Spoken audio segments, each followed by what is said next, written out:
नमस्कार दोस्तों, स्वागत आप सभी का फिर से एक बार एम टू सक्सेस 98 हमारे यूट्यूब प्लेटफॉर्म पर। तो दोस्तों, हमारा जो पॉलिटी का सेशन चल रहा था, आज हम डिस्कशन करेंगे लिस्ट ऑफ फंडामेंटल राइट्स के बारे में।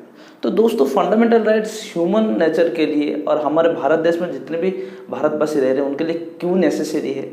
फंडामेंटल राइट्स कौन से चीज़ों को प्रोटेक्ट करते हैं और हमारा आर्टिकल में कौन से आर्टिकल से कौन से आर्टिकल तक, जैसे यहाँ पे मैं मेंशन किया हूँ 12 से 35 तक हमारा फंडामेंटल राइट्स रहता है। तो चलिए थोड़ा डिस्कशन करते हैं यहाँ पे क्या क्या इंपॉर्टेंट चीज़ें हैं।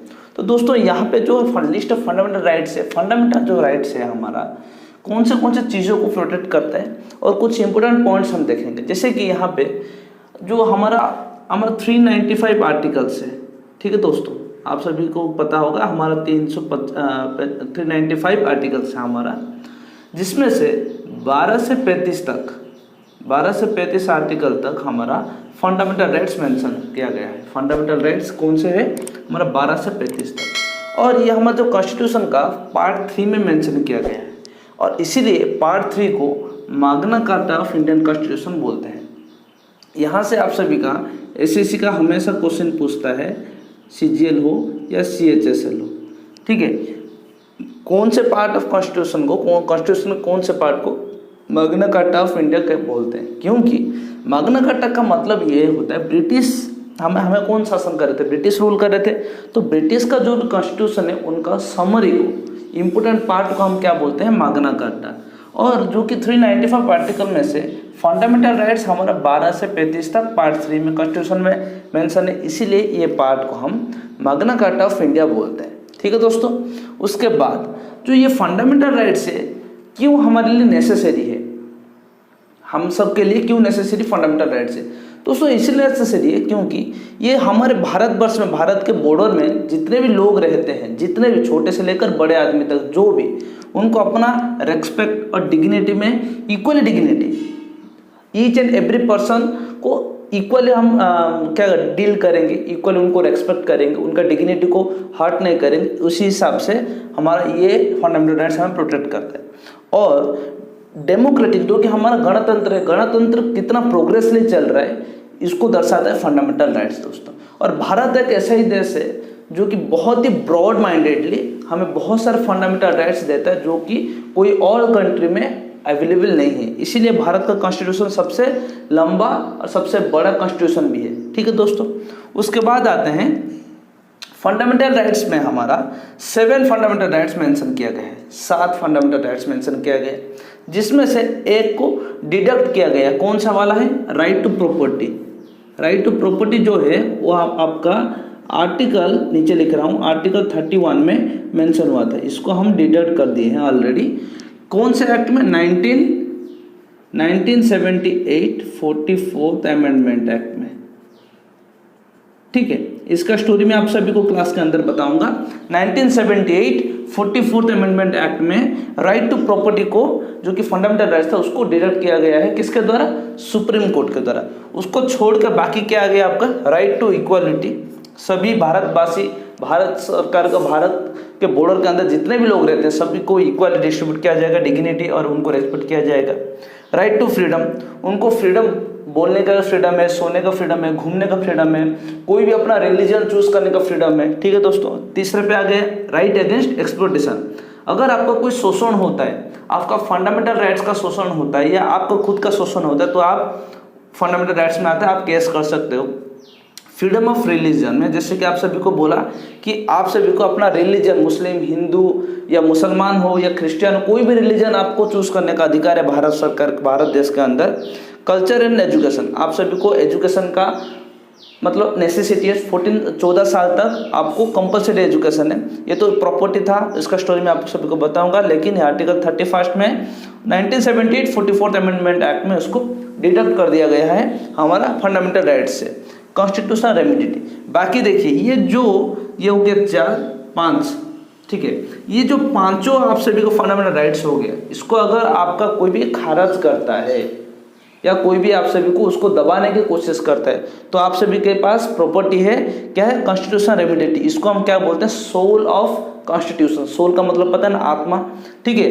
तो main important part soul of constitution कहाँ है, कहाँ पे मेंशन है आप सभी का, कॉन्स्टिट्यूशनल रेमिडिटी पर, आप सभी को क्लास के अंदर टिट बाय टिट, जैसे पहला हम डिस्कशन करेंगे equality, freedom against exploitation, freedom of religion, culture, education, constitution, remedy के बारे में आप सभी को क्लास के अंदर मेंशन करूँगा।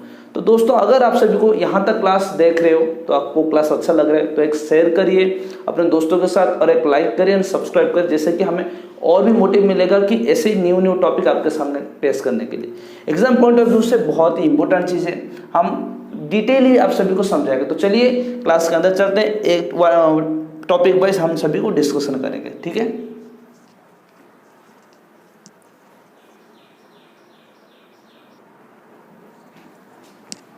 तो दोस्तों यहाँ पे हम मेंशन करेंगे फंडामेंटल राइट्स, जो कि हमारा आर्टिकल 12 से 35 तक है।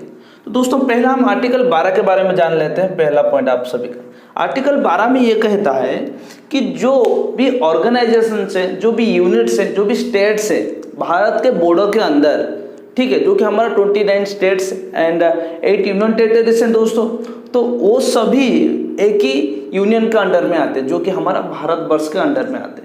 अभी मान लीजिए शाहरुख खान, ठीक है, या हमारा अंबानी जी, अदानी जी, जो कि मुंबई में रहते हैं, उनके पास जितना पैसा है वो अगर मान लो कि मुंबई को खरीद लेते हैं और भारत सरकार को कहते हैं कि आज से मैं मुंबई खरीद लिया, आपको यहाँ पे आना वर्जित है आप सभी को, आप सभी मुंबई में आप एंटर नहीं कर सकते। तो दोस्तों ऐसा नहीं चलेगा, ठीक है, ऐसा बिल्कुल भी नहीं चलेगा।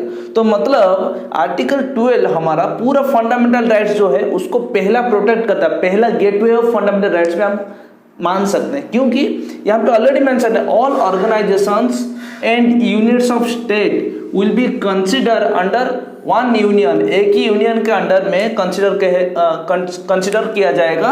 आर्टिकल 12 में ऑलरेडी मेंशन है। उसके बाद article 13, fundamental rights can not be amend, मतलब फंडामेंटल राइट्स को आप कम नहीं कर सकते, ठीक है दोस्तों। तो फंडामेंटल राइट्स को आप क्या नहीं कर सकते, कम नहीं कर सकते। जो भी पावर इन लेस टर्म, कोई भी पावर अगर फंडामेंटल राइट्स को डिडक्ट करने के लिए कोशिश करेगा तो मतलब डेफिनेटली उसका पावर जो है नल हो जाएगा। नल का मतलब क्या होता है, जीरो, उसका पावर कुछ भी नहीं होगा, ठीक है। मतलब यहाँ पे 12 और 13 में क्या कहते हैं कि आर्टिकल 12 में ये कहते हैं कि यूनियन के अंडर में सारे यूनिटी ऑर्गेनाइजेशन स्टेट्स आते हैं। कोई भी अपना मतलब कोई भी बहुत रिच हो गया, वेल्थी हो गया, वो आके खरीद लेगा कोई भी स्टेट या कोई भी पार्ट, उसको अपना अलग से दुनिया, अलग से स्टेट घोषित करेगा, ऐसा नहीं हो सकता, ठीक है दोस्तों। पहला आर्टिकल 12 में। और आर्टिकल 13 में मेंशन किया गया है कि कोई भी पावर अगर आप सभी का फंडामेंटल राइट्स को डिडक्ट करता है, फंडामेंटल राइट्स को डिडक्ट करता है, डेफिनेटली उसका पावर इमीडिएटली उसका पावर क्या हो जाएगा, नल हो जाएगा, मतलब उसको पावरलेस हो जाएगा, ठीक है दोस्तों। आपका फंडामेंटल राइट्स को इंक्रीज किया जा सकता है, ठीक है दोस्तों, इंक्रीज किया जा सकता है, डिक्रीज नहीं होगा, ठीक है। ये इसलिए आया जब आर्टिकल 31 में राइट टू प्रॉपर्टी, जो कि आपका आर्टिकल 31 मेंशन किया गया था, रिमूव हो गया 1978 में, 1978 में, जो कि 44th अमेंडमेंट एक्ट के तहत। आप सभी के लिए क्वेश्चन भी आ सकता है, जो कि राइट टू प्रॉपर्टी है या आर्टिकल 31 है, कौन से अमेंडमेंट में और कौन से ईयर में आप सभी का डिडक्ट हुआ था, 1978 44th अमेंडमेंट एक्ट। दोस्तों ये क्या हुआ था, जो कि केरला स्टेट है, विश्वानंद, ठीक है, जो कि आप सभी का हो जाए केशवानंद आप सभी को लिए बोल दूं, केशवानंद भारती, ठीक है, एक गुरु थे, जो कि उनका चैरिटी होता है, जो भी बाबा रहते हैं, गुरुदेव रहते हैं, ठीक है, उनका गुरु थे। तो उनके द्वारा या कुछ लोगों ने क्या किया था कि उस आश्रम को कुछ अपना प्रॉपर्टी दान दिए थे, या यहाँ पे अच्छा से एक आश्रम बनाया जाए लोगों की हित में। तो जब केरला गवर्नमेंट ने अपना डेवलपमेंट करने की कोशिश की, अपना स्टेट का डेवलपमेंट, उसके डेवलपमेंट के अंडर में जो केशवानंद भारती जी का प्रॉपर्टी आ जाता है, ठीक है। तो केरला सरकार ने केशवानंद भारती जी को रिक्वेस्ट किया कि यहाँ पे स्टेट का कोई भी अच्छा काम होगा तो आपको आपके मन मुताबिक आपको रुपीस मिल जाएगा, पैसा मिल जाएगा, मूल्य मिल जाएगा, आप ये प्लेस छोड़ दीजिए। लेकिन वहाँ पे केशवानंद भारती जी ने क्या कहा कि ये मेरा प्रॉपर्टी है, मैं इसको नहीं छोड़ सकता, ठीक है। तो ये सब बातचीत चलते वक्त केरला सरकार, केरला गवर्नमेंट और केशवानंद भारती जी के अंदर क्या हो गया, कॉन्फ्लिक्ट हो गया और ये जो केस हाई कोर्ट तक चला गया। कौन सा high court, Kerala high court की तरफ। केरला हाई कोर्ट का जब ये केस गया तो केरला हाई कोर्ट ने किसका, केरला गवर्नमेंट के फेवर में अपना सुनाई कर दिया, जो कि केस डिक्लेयर कर दिया कि केरला गवर्नमेंट सही कह रहा है, आप सभी को केशवानंद भारती को अपना प्लेस छोड़ना पड़ेगा। तभी केशवानंद भारती ने क्या कहा कि इन द ईयर 1978 में केशवानंद भारती जी ने सुप्रीम कोर्ट में आप सभी को केस कर दिया। क्या केस किया कि यहाँ पे मेरा क्या हो रहा है कि फंडामेंटल राइट्स को खारिज किया जा रहा है। फंडामेंटल राइट्स, कौन से फंडामेंटल राइट्स को खारिज किया जा रहा है, आर्टिकल 31 में, जो कि आप सभी का मेंशन है, राइट टू प्रॉपर्टी, मतलब ये प्रॉपर्टी मेरे अंडर में ही है, ठीक है। राइट टू प्रॉपर्टी में मेरा फंडामेंटल राइट्स को खारिज किया जा रहा है केरला सरकार के द्वारा, तो मुझे क्या मिले, लीगल मिले, मुझे न्याय मिले। तो ये वाला केस कर दिया कहाँ पे, सुप्रीम कोर्ट पे। जब सुप्रीम कोर्ट में उस मतलब भारतवर्ष का पहला ऐसे केस था जो कि फंडामेंटल राइट्स के ऊपर था, पूरा मतलब स्प्रेड हो गया, ठीक है दोस्तों। तो ये सब चीजें सुप्रीम कोर्ट में केस चला। डेफिनेटली फंडामेंटल राइट्स अगर कोई भी खारिज करता है, कोई भी सरकार हो, कोई भी पब्लिक हो, कोई कुछ भी हो, तो जिसका खारिज हुआ है उसके सपोर्ट में ही आप सभी का क्या जाएगा, केस जाएगा। लेकिन यहाँ पे सुप्रीम कोर्ट में जाने के बाद भी केशवानंद भारती जी हार गए। क्यों हार गए दोस्तों, आप सभी ने रुस्तम फिल्म देखे होंगे रुस्तम, जो कि अक्षय कुमार जी का है, ठीक। उसमें सुप्रीम कोर्ट के बाद जूरी मेंबर रहते हैं,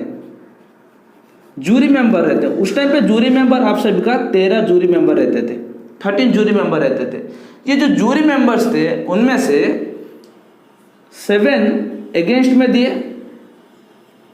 मतलब केशवानंद जी के अगेंस्ट में दिए, और 6 फेवर में दिए, मतलब केशवानंद जी का सपोर्ट में दिए थे। लेकिन सुप्रीम कोर्ट अपना जो भी राय सुनाएगा उस टाइम पर जूरी मेंबर रहते हैं, जूरी मेंबर को डिसाइड करना पड़ता है कि ये केस किसके फेवर में जाएगा और किसके अगेंस्ट में जाएगा। आप सभी ने रुस्तम फिल्म अगर देखा होगा अक्षय कुमार जी का, तभी पता चल गया, ठीक है। तो यहाँ पे क्या हुआ, जब जूरी मेंबर का पॉइंट ऑफ व्यू केशवानंद जी के फेवर में नहीं गया तो वहां पे भी हार गए। तो तब सुप्रीम कोर्ट ने दिमाग थोड़ा लगा कि ये सब चीज जो कि आपका राइट टू प्रॉपर्टी है, ये अगर फंडामेंटल राइट्स में रहता है तो भारत सरकार को या भारत देश का डेवलपमेंट में कुछ ना चीज आएगा, कुछ ना कुछ डिफेक्ट आएगा। तो इसलिए क्या हुआ कि 44th अमेंडमेंट के तहत इन 1978 में राइट टू प्रॉपर्टी को डिडक्ट कर दिया गया। मतलब यहाँ पे इसको डिडक्ट करने का मतलब ये हुआ कि अगर कोई भी फंडामेंटल राइट्स, कोई भी अथॉरिटी अगर देश के बढ़ने में अगर खारिज करता है, देश के डेवलपमेंट में अगर रुकावट करता है, तो उसको खारिज किया जाएगा, क्योंकि पहले देश आता है, उसके बाद हम सभी आते हैं। तो अगर देश के लिए कुछ भी कर सकते हैं हम, तो इसीलिए फंडामेंटल प्रॉपर्टी, भाई मान लीजिए कि हमारे घर के लाइन में कोई भी एक अच्छा रोड सा जाएगा, नेशनल हाईवे जाएगा, कुछ भी हो जाएगा, ठीक है। ये नेशनल हाईवे किसका प्रॉपर्टी होता है, सेंट्रल गवर्नमेंट का, अनलिमिटेडली हमारा ही, अल्टीमेटली हमारा हो जाएगा। तो तभी क्या करना पड़ेगा, मुझे देश के हित में मुझे मेरा प्रॉपर्टी छोड़ना पड़ेगा। तभी क्या करते हैं भारत सरकार, क्या करते हैं, ऐसे केस फिर से ना आए तो अपना प्लेस का जो भी आपका जमीन रहता है, जमीन का 10 गुना भी आप सभी को पैसा मिल जाता है। तो इसलिए आप सभी बहुत बार सुने होंगे कि काश मेरे प्रॉपर्टी का ऊपर या प्रॉपर्टी के बगल में कोई भी गवर्नमेंट स्कीम का रोड हो जाए या कुछ भी प्लांट हो जाए, ठीक है। अब जो गवर्नमेंट के अंडर में आता है, तो इसलिए मालामाल, रातों रात मालामाल हो जाएंगे, ऐसे लोग का सोच रहता है। लेकिन ये लोगों का सोच रहता है, लेकिन भारत मतलब देश के डेवलपमेंट में पर्सनल चीज कोई भी नहीं रुकावट कर सकता, ठीक है। तो इसीलिए कि 44th अमेंडमेंट के खातिर 1978 में जो कि आप सभी का आर्टिकल 31 था, 31 जो कि राइट टू प्रॉपर्टी, उसको खारिज किया गया, ठीक है। तो अभी बाकी क्या हो गया, आप सभी का 6 फंडामेंटल राइट्स हो गए। तो ये चीजों के खातिर तो लोगों के अंदर क्वेश्चन ये आ गया, अगर हमारा फंडामेंटल राइट्स, हमारा 7 फंडामेंटल राइट्स से 6 फंडामेंटल राइट्स हो गया, एक को खारिज कर दिया गया भारत सरकार के द्वारा, तो आने वाले वक्त में भी हमारा फंडामेंटल राइट्स को ठेस पहुंच सकता है कि नहीं। तो इसीलिए आर्टिकल 13 में सुप्रीम कोर्ट के द्वारा भारत सरकार द्वारा यह कहा गया कि आपका फंडामेंटल राइट्स डिक्रीज नहीं किया जा सकता, आपका अमेंड नहीं किया जा सकता। जो भी पावर, कोई भी पावर अगर आपका फंडामेंटल राइट्स को डिक्रीज करने के लिए या खारिज करने के लिए प्रयास करेगा, तो उसका पावर इमीडिएटली नल हो जाएगा, मतलब वो पावरलेस हो जाएगा। आपका फंडामेंटल राइट्स को इंक्रीज किया जा सकता है, डिक्रीज नहीं हो सकता। ये हो गया आप सभी का आर्टिकल 12, आर्टिकल 13 एंड आर्टिकल 31 का जो भी कंप्लीट एक्सप्लेनेशन। आशा करूंगा आप सभी को छोटा सा एक्सप्लेनेशन बहुत ही मजेदार और अच्छे से लगा होगा। तो इसलिए मैं बोलता हूँ 12 और 13 मोस्ट इंपोर्टेंट चीज है, ठीक है, फंडामेंटल राइट्स को जानने के लिए। तो चलिए आगे बढ़ते हैं, देखते हैं 14 से हमारा फंडामेंटल राइट्स शुरुआत होता है, राइट टू इक्वालिटी के बारे में। तो अभी आप सभी का पहला फंडामेंटल राइट्स आ जाएगा क्या, आपका राइट टू इक्वालिटी, जो कि आर्टिकल 14 से आर्टिकल 18 तक मेंशन किया गया। तो राइट टू इक्वालिटी में क्या सब चीजें आ जाते हैं। भारत सरकार में या भारतवर्ष में जितने भी लोग होते हैं सभी को इक्वली ट्रीट किया जाएगा। अपना जेंडर, अपना कास्ट, अपना रेसेस और अपना डेट ऑफ बर्थ या बर्थ प्लेस के तहत आप सभी को इक्वली अपॉर्चुनिटी दिया जाएगा, इक्वली ट्रीट किया जाएगा। आप सभी का रेस्पेक्ट, आप सभी का डिग्निटी को भारत सरकार, भारत फंडामेंटल राइट्स के द्वारा आप सभी को प्रोटेक्ट किया जाए। तो चलिए देखते हैं कि आर्टिकल 14 में इक्वलिटी बिफोर लॉ, मतलब लॉ सभी के लिए इक्वल है। आप कोई भी पीएम हो, सीएम हो, प्रेसिडेंट हो, सभी के लिए आप सभी का लॉ इक्वल है। लेकिन इसमें एक थोड़ा सा चेंजेस किया गया। अगर मान लीजिए आप कोई भी प्रेसिडेंट, ठीक है, या गवर्नर हो, आप सभी का जो भी टाइम पीरियड चल रहा है, ऑफिस टाइम पीरियड चल रहा है, आप कुछ भी करते हो तो आपके ऊपर कोई भी कार्रवाई, मतलब इलीगल कार्रवाई या क्रिमिनल कार्रवाई नहीं हो सकता है। इसीलिए जब भी आपका प्रेसिडेंट चुनाव होता है या गवर्नर का चुनाव होता है, आप सभी को पहले से ही कुछ क्राइटेरिया रहता है, जो कि हम आने वाले क्लासेस में हम पढ़ेंगे कि गवर्नर कैसे चुनाव होता है और आपका प्रेसिडेंट का कैसे चुनाव होता है। क्यों उनको पहला फर्स्ट पर्सन ऑफ इंडिया कहते हैं, हमारा प्रेसिडेंट जी को, उनके ऊपर क्यों कार्रवाई नहीं हो सकता? क्योंकि फर्स्ट पर्सन ऑफ इंडिया जो कहते हैं, उनके जो होने से पहले उनके ऊपर बहुत सारे कार्रवाई होते हैं, जैसे कि उनका बैकग्राउंड क्रिमिनल से लीक नहीं होना चाहिए, या कोई भी मान लो रॉन्ग डिसीजंस लिया जा सके, या जो कि उनको कहते हैं उनका नेचर साफ होना चाहिए। ये सब चीज़ों को बहुत ही बारीकी से देखा जाता है। तो इसीलिए उनके ऊपर कोई भी कार्रवाई नहीं हो सकता अपने ऑफिस टाइम पीरियड में। अगर उन प्रेसिडेंट टर्म खत्म हो जाता है तब कुछ अगर दिक्कत होता है तो कार्रवाई हो सकता है, ठीक है। तो एक्सेप्ट प्रेसिडेंट, गवर्नर, बाकी सब के लिए आप सभी का इक्वालिटी बिफोर लॉ है, ठीक है। अभी आ जाएगा आर्टिकल 15। याद रखिए आर्टिकल 14 का क्या कहता है, इक्वालिटी बिफोर लॉ।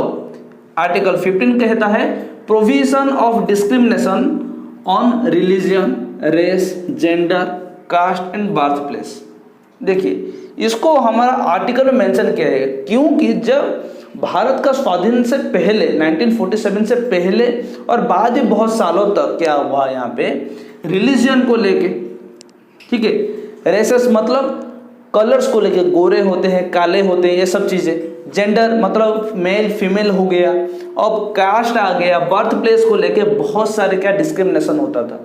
डिस्क्रिमिनेशन मतलब भेदभाव होता था।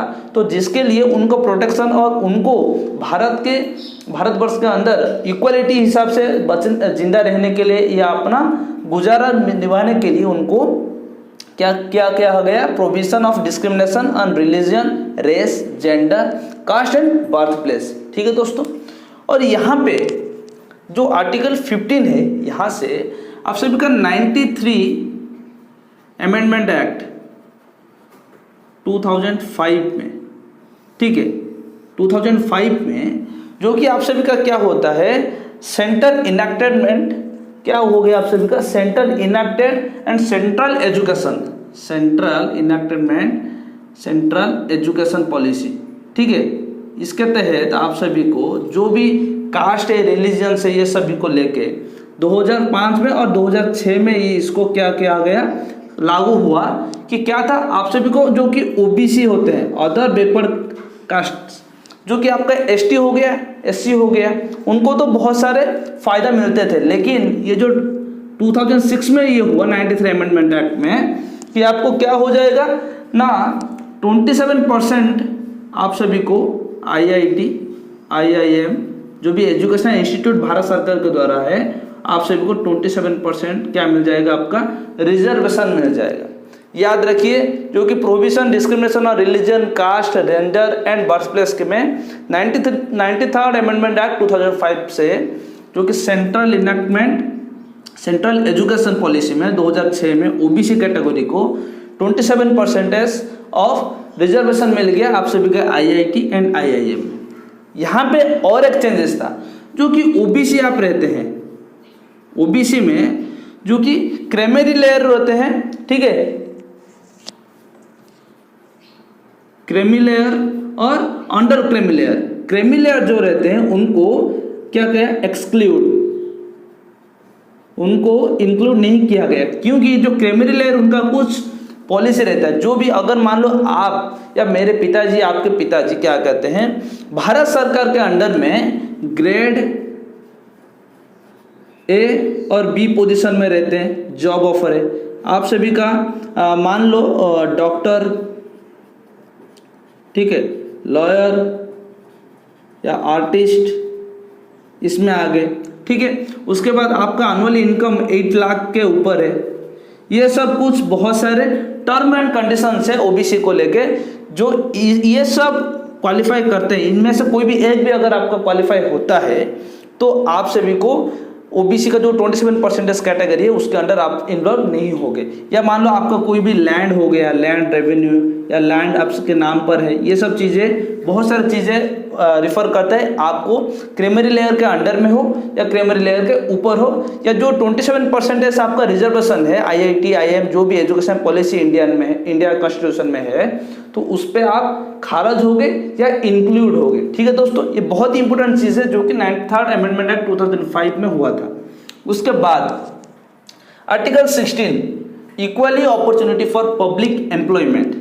ठीक है दोस्तों, तो पब्लिक एम्प्लॉयमेंट में क्या चीज़ होता है, जब आपका कोई भी पोस्ट निकलता है, स्टेट वाइज हो, सेंटर वाइज हो, आप सभी का सरकार का ये मौलिक कर्तव्य होता है कि आप सभी के लिए नोटिस निकाले कि हमारा इस कैटेगरी में आप सभी का इतना पोस्ट निकाला है। फिर मतलब मान लीजिए कोई भी एक पोस्ट है, पोस्ट में 15 पोस्ट है, ठीक है, कोई भी एक ऑफिस में 15 पोस्ट है, इसमें कैटेगरी किया जा सकता है एसटी, एससी, ओबीसी, ठीक है, और जनरल कैटेगरी में इतना इतना डिवाइड करके दिया जा सकता है। लेकिन बिना बताए आप सभी को ये जो 15 पोस्ट है फुलफिल नहीं कर सकता सरकार। ठीक है दोस्तों, ये हो गया आप सभी का क्या, equality opportunity, equal opportunity for public employment. इसका भी बहुत ही मजेदार ट्रिक है, बहुत ही मजेदार टॉपिक है। जैसे कि आप सभी का इन द ईयर 1979 में मोरारजी देसाई का जो भी सरकार आया था,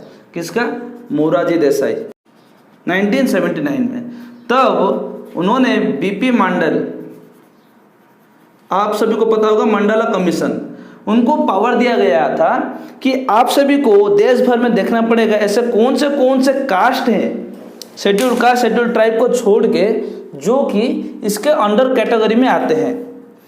ठीक है, तो जिसमें से आप सभी को मोरारजी मंडल कमीशन को 3743 कास्ट ऐसे मिला जो आप सभी का एजुकेशनल एंड आप सभी के एनवायरमेंटल से बैकग्राउंड में, एजुकेशन पॉलिसी से बहुत ही नीचे थे।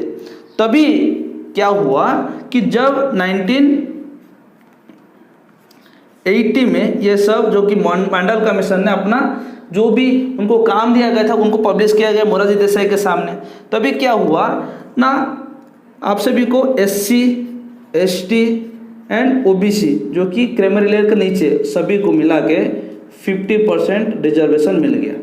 ठीक है, आप सभी को डायरेक्ट क्या हुआ, 1980 में एससी, एसटी, ओबीसी को 50% ऑफ रिजर्वेशन मिल गया। ठीक है दोस्तों, ये हुआ था आप सभी का मोरारजी देसाई के टाइम पे। उसके बाद आफ्टर 10 इयर्स क्या हुआ आप सभी का, 1990 में किसका सरकार आया आपका 1990 में, आप सभी को पता होगा। तो 1990 में जब आप सभी का क्या हुआ, जो डायरेक्ट 27% हो गया, वीपी सिंह, 1990 में वीपी सिंह का सरकार आया, तब डायरेक्टली ओबीसी को 27% रिजर्वेशन मिल गया आपका एम्प्लॉयमेंट में और आपका एजुकेशन पॉलिसी में। ठीक है, याद रखिए चीज़ों को, याद रखिए 1979 में मोरारजी देसाई का सरकार आया था, जब बीपी मंडल कमीशन आप सभी का 3743 कास्ट को ऐसा दर्शाया गया जो कि एजुकेशनली बैकवर्ड है और एम्प्लॉयमेंटली भी बैकवर्ड है। तभी 1980 में मोरारजी देसाई का सरकार ने SC ST OBC को डायरेक्ट ओवरऑल 50% रिजर्वेशन दे दिया। उसके बाद जब 1990 में आफ्टर 10 ईयर्स VP सिंह का सरकार आया, ठीक है, VP सरकार आया, तब डायरेक्ट ने OBC को 27% reservation in education background, in public employment background में डायरेक्ट 27% दे दिया गया। ठीक है, ये इंपॉर्टेंट चीज है जो कि आप सभी का राइट टू इक्वलिटी में आ जाता है। आर्टिकल 15 का एक कॉन्सेप्ट है 93rd amendment act, education policy में 27 डायरेक्ट आ जाता है IIT IIM में। आर्टिकल 16 में इक्वल अपॉर्चुनिटी पे पब्लिक एम्प्लॉयमेंट में आ जाता है। ये सब चीजों का ग्रेड भी, और OBC जो कि 27% आप क्या देते हैं, उनको रिलीफ देते हैं, रिजर्वेशन देते हैं, क्रेमरी लेयर के अंडर में भी चीजें आ जाते हैं। उसका भी कुछ बहुत सारे टॉपिक्स है। मैं आप सभी को हमारा टेलीग्राम लिंक पे नोट्स बना के भेज दूंगा, नहीं तो सेपरेटली क्रेमरी लेयर कौन से कैटेगरी के अंडर आता है सभी को मैं आप सबको मेंशन कर दूंगा। ठीक है दोस्तों, उसके बाद चलते हैं आर्टिकल 17 एबोलिशन ऑफ अनटचेबिलिटी। आप सभी ने छुआछूत देखे होंगे, मतलब कोई भी उच्च जाति या नीच जाति हो गया उनको छूते नहीं थे। पहले टाइम पर क्या होता था, उनको पानी और आग से वर्जित किया जाता था। मतलब जो भी नीचा जाति होगा, सबसे लो कास्ट होगा, उसको पानी लेने में और आग लेने में सबसे बाद में रखा जाता था। अगर उनका शेडो भी अगर किसी के ऊपर आ जाता था, उनको वर्जित करते रखते थे। तो ये सब चीज़ों को भी आर्टिकल 17 में हटाया गया। अनटचेबिलिटी आप नहीं कर सकते हो। आर्टिकल 18 में एबोलिशन ऑफ टाइटल्स रहता है, मतलब एक्सेप्ट आप सभी का एकेडमिक और डिफेंस, इसके अलावा आप कोई भी टाइटल यूज नहीं कर सकते। जैसे मान लो एकेडमिक हो गया आपका डॉक्टर हो गया, ठीक है, प्रोफेसर हो गया, एकेडमिक में आ गया, और आपका डिफेंस में आपका कर्नल आ गया, और आप सभी का ब्रिगेडियर आ गया, ठीक है, चीफ आ गया, ये सब चीजें रहता है। ये दोनों ही एकेडमिक और डिफेंस में ही आप टाइटल यूज करते हो, बाकी और कोई भी टाइटल आप यूज नहीं कर सकते। मतलब मान लो अभी पद्म भूषण मिलता है, तो आपके नाम के आगे पद्म विभूषण ये नहीं लगा सकते हो आप, ठीक है। लेकिन एकेडमिक डिफेंस जो कि देखे होंगे आपके घर के बाहर रखा होता है, ठीक है ना, जैसे हेडमास्टर हो गया या प्रिंसिपल हो गया, ये एकेडमिक में आ जाता है।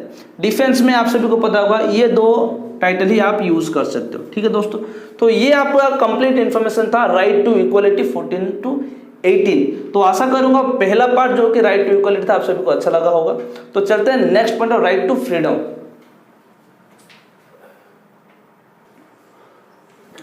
ठीक है, तो सेकेंड टॉपिक आ जाएगा आपका right to freedom. Right to freedom में आप सभी का 19 आर्टिकल से 22 आर्टिकल तक मेंशन किया गया। तो एक एक करके देखेंगे। Article 19 give the guarantee of 6 rights to every citizen of India. तो क्या गारंटी करता है आर्टिकल 19, जो कि 6 यहाँ पे राइट्स एरिया में लिख दिया हूँ। ये सब जो 6 एरिया में आप सभी को आर्टिकल 19 प्रोटेक्ट करेगा एवरी सिटीजन ऑफ इंडिया में। क्या क्या है राइट्स देखते हैं। राइट टू स्पीच, आप बोल सकते हो। Right to organise a meeting in non violence, आप वायलेंस नहीं कर सकते लेकिन मीटिंग अरेंज कर सकते हो, जो कि प्रोटेस्ट करते हैं या कोई भी आपका स्ट्राइक हो गया, प्रोटेक्ट हो गया, ये सब चीजें मीटिंग इनवायलेंसली कर सकते हो, नॉन वायलेंसली कर सकते हो। Right to make union, right to make movements, ठीक है। Right to resident and settlement, आप कहीं पे भी भारत देश में कहीं पे भी आप रह सकते हो, रेसिडेंट ले सकते हो, ठीक है। उसके बाद आ गया right to choose profession, occupation, trade and business, आप कोई भी प्रोफेशन चूज कर सकते हो, ऑक्यूपेशन ले सकते हो, ट्रेड या बिजनेस कर सकते हो, उसमें कोई भी आप सभी का राइट्स खारिज नहीं होगा। तो आर्टिकल 19 में अगर मान लो अभी मैं पढ़ा रहा हूँ या आप सभी कुछ भी क्रिकेट खेल रहे हो, तो ये आप सभी का फ्रीडम ऑफ चॉइस है, तो आप खेल सकते हो, या क्रिकेटर ऑक्यूपेशन ले सकते हो, मैं टीचर ऑक्यूपेशन ले सकता हूँ, या आप डिफेंस में जा सकते हो। ऐसा कोई भी ऑब्स्टेकल्स नहीं है कि आपको अपने मनपसंद चूजेबल आपको प्रोफेशन चूज करने के लिए आप बिजनेस भी कर सकते हो, ठीक है दोस्तों। तो सेकंड पार्ट में आपका है राइट टू फ्रीडम, आपको फ्रीडम है, कौन से चीजों में आप सभी का फ्रीडम है ये यहाँ पे मेंशन किया जाएगा। आर्टिकल 20 आप सभी कहा गया protection in respect of convict of offence, आप सभी का respect of convict of offence, आप सभी को कोई भी आप सभी के लाइफ में, या आप सभी का अगर कोई भी ऑफेंस करते हो तो आपको एक ही सज़ा का, एक ही आपका जो भी कोई भी चीज़ ऑफेंस करते हो या कोई भी क्राइम करते हो, एक ही क्राइम का दोबारा आप सभी को क्या नहीं हो सकता, जेल नहीं हो सकता या आपको पनिश नहीं हो सकता। आर्टिकल 21 जो protection of life and personal liability, ये जो आर्टिकल 21 है ये कभी भी खारिज नहीं हो सकता इमरजेंसी के टाइम पर भी। आप सभी को जिंदा रहने का, बचने का जो कि अधिकार है आपका, फ्रीडम ऑफ लाइफ, कभी भी खारिज नहीं हो सकता कोई भी सिचुएशन पर। ठीक है दोस्तों, बहुत बार क्वेश्चन आ जाता है कि आर्टिकल 21 क्या है और आर्टिकल 20 क्या है। तो article 22 protection against arrest and detention in certain cases, आप सभी को कोई भी केस में बिना वजह अरेस्ट नहीं किया जा सकता। अगर अरेस्ट करते हैं 24 आवर्स में, विथिन 24 आवर्स में आप सभी को मजिस्ट्रेट के पास आपको पेश किया जाएगा। ठीक है, 24 आवर्स में। और आप अपने मन मुताबिक वकील चूज कर सकते हो अपने क्या करने, अपने केस लड़ने के लिए। मतलब भारत सरकार में, भारत के कॉन्स्टिट्यूशन में अगर आप कोई भी क्राइम करते हो तो क्राइम करने वाले को भी जिंदा रहने का अधिकार होता है। इसलिए आप देखे होंगे, जो भी फिल्मों में भी देखे होंगे, या सच में भी होता है, क्या होता है कि कोई भी अगर क्राइम करता है तो उसका तबीयत अगर जेल में, कस्टडी में खराब होता है तो तुरंत उसका इलाज किया जाता है, क्योंकि उसको जिंदा रहने का अधिकार है हमारा भारत कॉन्स्टिट्यूशन, इंडियन कॉन्स्टिट्यूशन में। ठीक है दोस्तों, ये जो आर्टिकल 21 है protection of life and personal liability, उसमें बहुत सारी चीज़ें, जैसे कि मान लो right to privacy, right to life, right to health, right to education, right against handcuffs, बहुत सारी चीज़ें हैं। राइट टू स्लीप भी है, और आप सभी को इलेक्ट्रिसिटी मिल सकता है, उसका भी आप सभी का राइट्स होता है आर्टिकल 21 में। ठीक है, याद रखिए जो आर्टिकल 21 में आप सभी का लिस्ट है पहला, और दूसरा चीज़ और कौन सा है आप सभी को, जो कि राइट एरिया, आप सभी को अलग से मैं नोट्स बना के टेलीग्राम में छोड़ दूंगा, तो याद रखिए नीचे आपको वीडियो का डिस्क्रिप्शन में आपको टेलीग्राम लिंक मिल जाएगा, यहाँ जाके ज्वाइन हो सकते हो। ठीक है दोस्तों, तो आर्टिकल 22 तो ये तो हम डिस्कशन कर लिए। तो यहाँ पे आप सभी का खत्म हुआ राइट टू फ्रीडम, दूसरा पार्ट, पहला पार्ट था राइट टू इक्वलिटी। अभी नेक्स्ट पार्ट हम चलेंगे राइट अगेंस्ट और प्रोटेक्ट अगेंस्ट एक्सप्लॉयटेशन, मतलब आप सभी का कोई भी राइट्स का शोषण नहीं कर सकता है। ठीक है दोस्तों, तो चलिए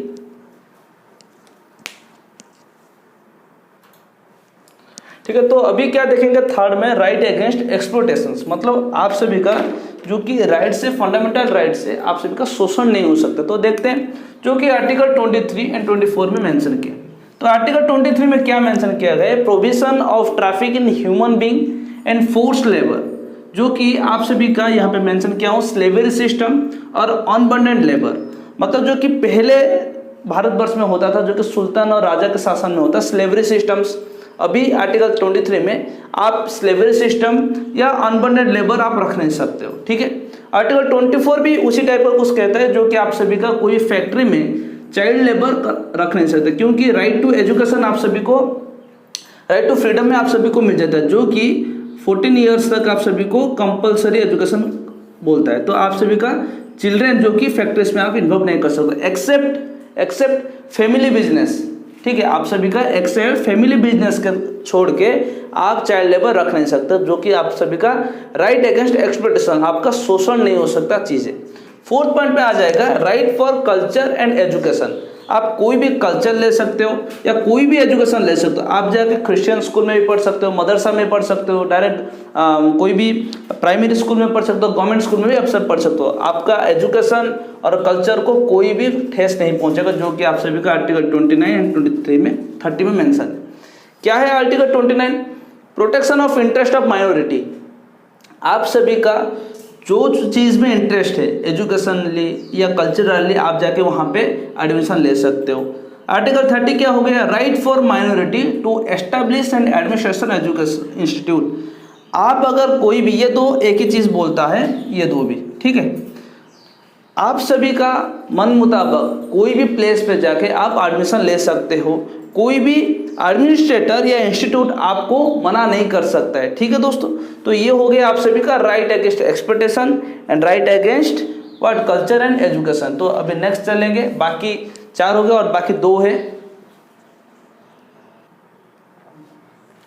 तो अभी 4th पॉइंट पे है right to freedom of religion, तो जो कि आपका 25 से 28 आर्टिकल तक मेंशन है। तो आर्टिकल 25 में क्या कहता है कि freedom of conscience and free practice of and propagation of religion. आप अपना जो भी चूज करते हो रिलीजन को आप अच्छे से प्रैक्टिस कर सकते हो, या आप जो भी उसका कल्चर रहता है आप मेंटेन कर सकते हो। आर्टिकल 26 मतलब यहाँ पे आपको रिलीजन के ऊपर ही टोटल कंप्लीट है ये आर्टिकल, जो कि हमारा 25 से 28 तक, ठीक है। Freedom of manage religion faith, आप अपने जो कि गणेश पूजा हो गया, सरस्वती पूजा हो गया, मोहम्मद हो गया, या आप सभी का जो कि 25 दिसंबर आता है जो कि होली मेंटेन करते हो, सब जो भी रिलीजियस फेथ आप क्या कर सकते हो, ऑर्गेनाइज कर सकते हो, जो कि आर्टिकल 26 कहता है। आर्टिकल 27 कहता है freedom of taxes for payment to promote religious culture. आप कोई भी अगर पेमेंट करते हो किस लिए, जो कि रिलीजियस पर्पस के लिए, वो टैक्स फ्री रहता है, टैक्स फ्री रहता है।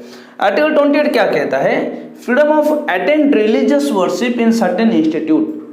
आप जो कि स्कूल कॉलेज में आप सभी का वर्शिप होता है बहुत सारे भगवानों का। हम स्कूल कॉलेज में क्या करते हैं, सरस्वती पूजा, गणेश पूजा, एंड आप सभी का आगे मोहम्मद जयंती भी हमारा जो नेशनल हॉलीडे मनाते हैं, और उसके बाद आगे आप सभी का क्रिसमस भी हम ऑब्जर्व करते हैं। ये सब चीज़ों को उसको कुछ क्राइटेरिया है, क्या क्राइटेरिया देखिए, यहाँ पे 4 ऐसे इंपॉर्टेंट पॉइंट मेंशन किया गया है जहाँ पे आपको रिलीजियस वर्शिप करना प्रोवाइडेड है, और आप सभी का कुछ चीज़ों में अटेंड करना आपका पर्पसफुली हो जाएगा। जैसे कि the institution undertaken by government completely, वहाँ पे आप ये जो रिलीजियस पर्पस अटेंड नहीं कर सकते। जैसे कि आप सभी का हो गया NDA, CDS, Indian air force academy, Indian novel academy, ठीक है।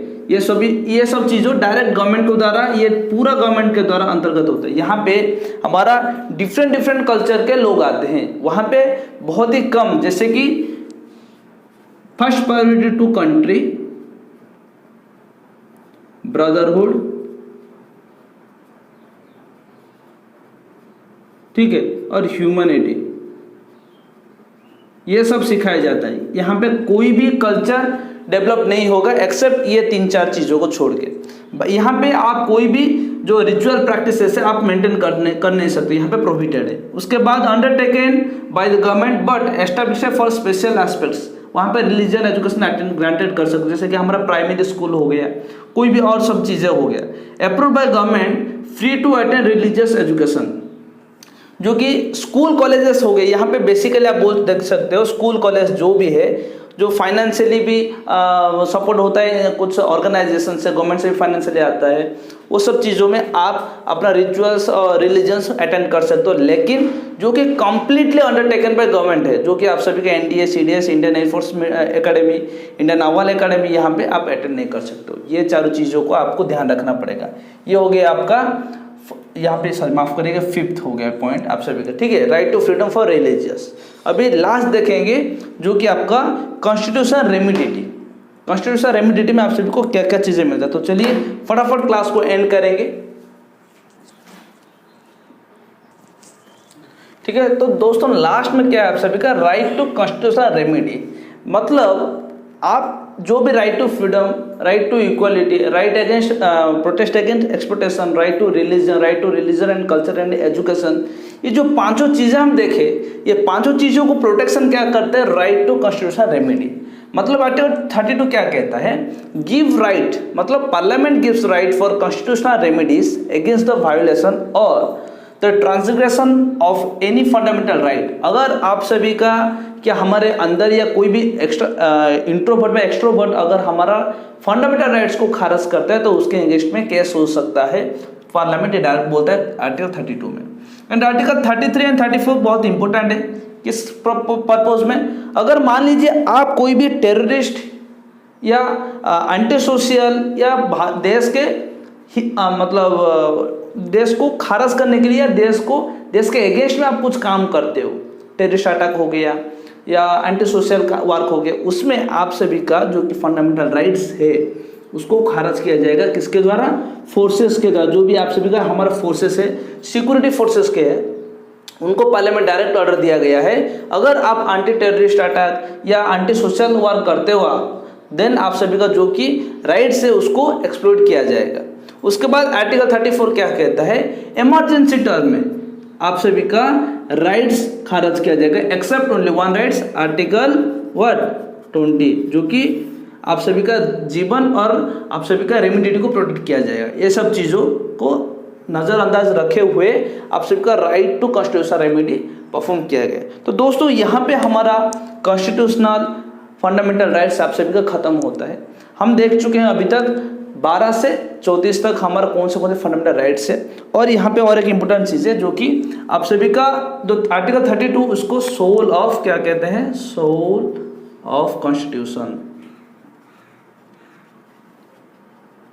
मतलब कॉन्स्टिट्यूशन बना दिया गया है लेकिन उसको प्रोटेक्ट करने के लिए भी 32 कॉन्स्टिट्यूशन अपने आप को प्रोटेक्ट कर सकता है आर्टिकल 32 के अंतर्गत। ठीक है दोस्तों, आशा करूंगा ये जो 45 मिनट्स का क्लास हुआ है आप सभी के सामने कंप्लीट इन्फॉर्मेशन आपको फंडामेंटल राइट्स के ऊपर, कहाँ से कौन से अमेंडमेंट से कौन सी चीज़ को हटाया गया, कहाँ से कौन सी चीज़ को अमेंडमेंट के द्वारा अंतर्भुक्त किया गया। ठीक है, चीज़ों को बहुत ही अच्छे से बारीकी से आप सभी को एक्सप्लेन किया हूँ। आशा करूँगा क्लास आप सभी को बहुत ही अच्छा लगा होगा, एग्जाम पॉइंट ऑफ व्यू से बहुत इंपॉर्टेंट है। आप सभी को अच्छा लगा है तो एक लाइक करिए, शेयर करिए एंड एक सब्सक्राइब करिए। और कंप्लीट वीडियो ये सब चीज़ों का आप सभी को क्विज कंपटीशन भी हो जाएगा हमारे टेलीग्राम लिंक पर, जो कि नीचे डिस्क्रिप्शन बॉक्स में। पिछला क्लास में कोई मिस कर दिया तो उसका भी प्लेलिस्ट ऑलरेडी एडेड है। आशा करूँगा क्लास अच्छा लगा, तो मिलते हैं नेक्स्ट क्लास में। जय हिंद।